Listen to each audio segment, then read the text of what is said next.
Hare Krishna, welcome to Ved Sarthi. We are reading Srila Prabhupada Lilamrita as it is, and the topic for today's video is Adi Lila 1.10. Srila Prabhupada says, in my childhood, when I was 3-4 years old, I was saved. My all cloth burned and there is a scar. You have seen. I would have died that day, but fortunately I was saved. Srila Prabhupada talked about this during his lecture on Srimad Bhagavatam in Mayapur in 1974. He was very small at that time. He was trying to lit fire using colorful matchstick, but his clothes caught fire. Fortunately, he was saved. Srila Prabhupada explained that the cloth burned, but I did not burn. Similarly, this body also burns, but the soul cannot be burned. He uses reference from Bhagavad-gita chapter 2, verse 23. Nainam chindanti shastrani, nainam dahati pavakaha. The soul is never cut into pieces by any weapon. Neither it is burned by fire. Further, na chayanam kledayantyapo na shoshayati marutaha. Soul cannot be made wet with water, nor it can be dried with air. But all these changes are applicable to the body because body is material. Anything that is material, it will burn, it can be cut into pieces, it can be dried up, and it can be moistened. But soul is spiritual. Soul is anti-material. Therefore, these processes do not have any impact on the soul. Soul remains unchangeable. Now, another pastime. Srila Prabhupada says, so we took very much pleasure in watering, but my special tendency was that along with the plants, with the bushes, I will sit down. Srila Prabhupada talked about this during his conversation in New Mayapur in the year 1976. He is telling his disciples that one can live very peacefully, but when we go to the city, in the city life, there are a lot of complexities, like thousands of cars running, lot of noise, different kinds of ways, flyway, expressway, downway, and vehicles moving around on those ways. And every 10 yards, vehicles stopping for traffic lights. Srila Prabhupada says that this is very artificial. And the important point here is that with these things, if people would have been happy, then this would have been all right. But people are not happy in spite of all this advancement. So the material advancement that we see around us is not actually making us happy. We are getting entangled in more and more complexities of this material advancement. Srila Prabhupada now gives reference to Srimad Bhagavatam, Canto 7, Chapter 5 and verse number 31, saying that such people who are hopeful of material advancements, they are referred to as Bahir Arth Maninaha. So we'll read this shloka a little bit first, and then we will move ahead with this pastime.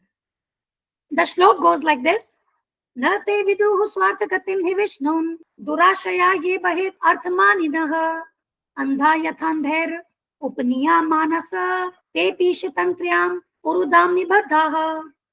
People who are strongly entrapped by the consciousness of enjoying material life and who have therefore accepted as their leader or guru a similar blind man attached to external sense objects cannot understand that the goal of life is to return home back to Godhead and engage in the service of Lord Krishna. As blind men guided by another blind man miss the right path and fall into a ditch, materially attached men led by another materially attached man are bound by the ropes of fruitive labor, which are made of very strong cords, and they continue again and again in the materialistic life, suffering the threefold miseries. So Bahir Arthamanina, this refers to those people who are attached to external sense objects. They are hopeful of material success. They believe in material success.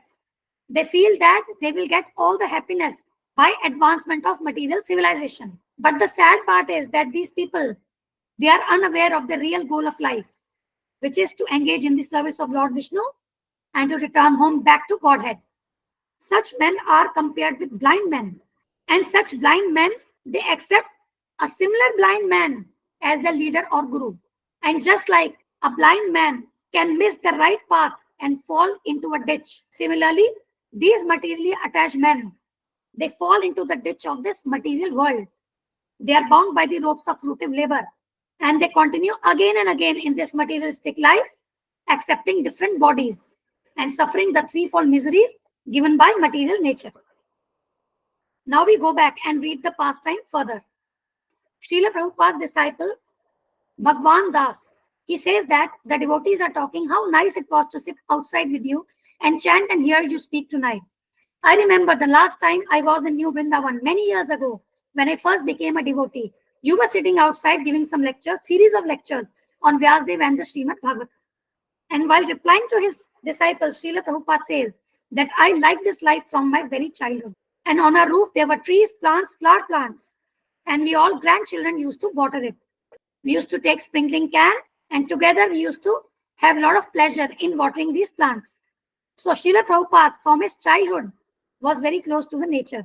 And now he's talking about his special tendency that he used to like sitting with the plants, with the bushes, and he used to sit down for hours.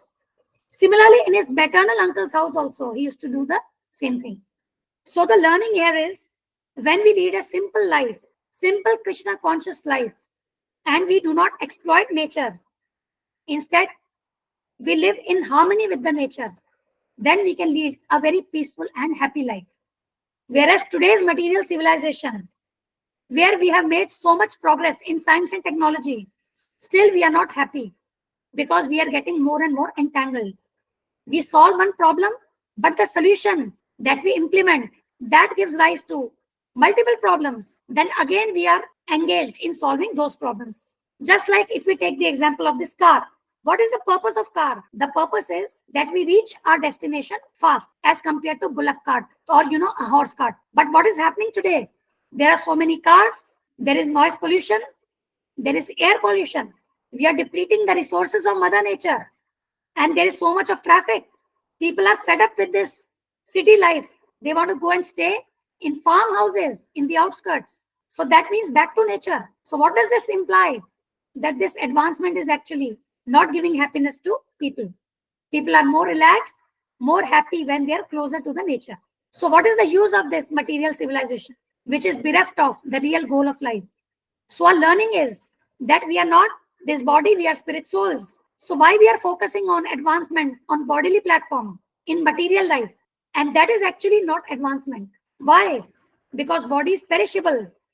Everything that is material is perishable. So whatever advancement we think we are making in this material domain, actually it will perish. It will be a big zero. So what is real advancement? That is advancement of the spirit soul. And how do we achieve that? We achieve that by realizing that our real interest lies in serving Lord Vishnu. Swarth gatim hi Vishnu. So we must take to Krishna consciousness. We must work for the advancement of the soul. We complete our discussion for today. Our topic for next video would be Adi Lila 1.11, where Srila Prabhupada says, in our childhood, we were thinking that in the gramophone box, there is a man, and the fan, there is a ghost. Thank you. We dedicate this channel and all these videos to our Guru Maharaj, His Divine Grace A.C. Bhaktivedanta Swami Thakur, Srila Prabhupada. Jai Srila Prabhupada. Thank you. Hare Krishna.